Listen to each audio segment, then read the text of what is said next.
मध्य पूर्व में चल रही जंग अब एक ऐसे मोड़ पर पहुंच गई है जहां सबसे बड़ा सवाल यही है, क्या ईरान की बसात पर डोनाल्ड ट्रंप चेकमेट हो गए हैं। अमेरिका और इजराइल की लगातार बमबारी के बावजूद ईरान का सत्ता ढांचा अब भी मजबूती से खड़ा दिखाई दे रहा है।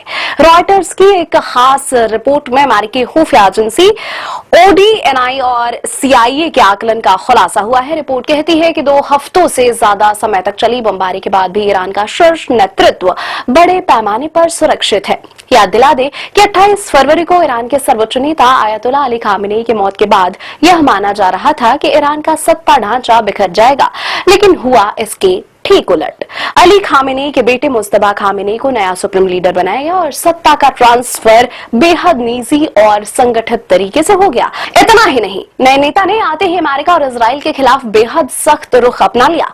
मुस्तफा खामेनी ने साफ किया कि ईरान अपने शहीदों के खूनों का बदला जरूर लेगा।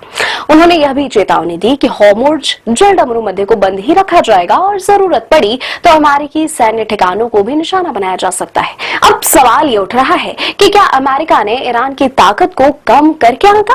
दरअसल अमेरिकी खुफिया एजेंसियां पहले भी कह चुकी हैं कि ईरान का सिस्टम बहुत रेसिलिएंट यानी कि मजबूत है। यहाँ सिर्फ सरकार ही नहीं बल्कि एक डीप स्टेट, शक्तिशाली IRGC यानी कि इस्लामिक रिवोल्यूशनरी गार्ड और मजबूत धार्मिक नेटवर्क मौजूद है। यही वजह है कि लगातार हमलों के बावजूद भी ईरान के अंदर कोई बड़ा विद्रोह नहीं हुआ। सड़कों पर सुरक्षा बल अब भी पूरी तरह से नियंत्रण में है। इस बीच अमेरिका और इजराइल के लक्ष्य भी अलग अलग दिखाई दे रहे हैं। विश्लेषकों के मुताबिक डोनाल्ड ट्रंप ईरान को सिर्फ झुकाना चाहते हैं, जबकि इजराइल के प्रधानमंत्री बेंजामिन नेतन्याहू ईरान की सरकार को पूरी तरह खत्म करना चाहते हैं।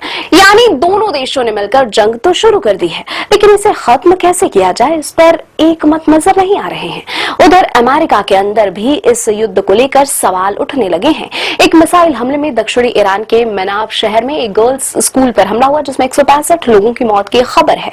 इस घटना के बाद अमेरिका में राजनीतिक तूफान खड़ा हो गया है। कई डेमोक्रेटिक सीनेटरों ने इस हमले की जांच की मांग की है। सीनेटर क्रिस मर्फी ने तो यहां तक कह दिया कि यह रणनीति पूरी तरह बेतुकी है। वहीं एलिजाबेथ वारेन ने सवाल उठाया, जब अमेरिका हर दिन अरबों डॉलर बमबारी पर खर्च कर रहा है तो अपने नागरिकों के स्वास्थ्य सेवा के लिए पैसे क्यों नहीं हैं?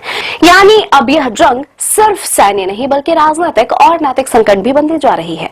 अगर आंकड़ों की बात करें तो अमेरिका में इस युद्ध को सिर्फ 36 से 44% समर्थन मिला है, जबकि करीब 56% लोग इसके खिलाफ हैं। लेकिन इजराइल में प्रधानमंत्री बेंजामिन नेतन्याहू को इस जंग पर भारी समर्थन मिल रहा है क्योंकि वहां जल्द चुनाव होने वाले हैं। क्या अमेरिका के पास इस युद्ध का कोई साफ एंड गेम है?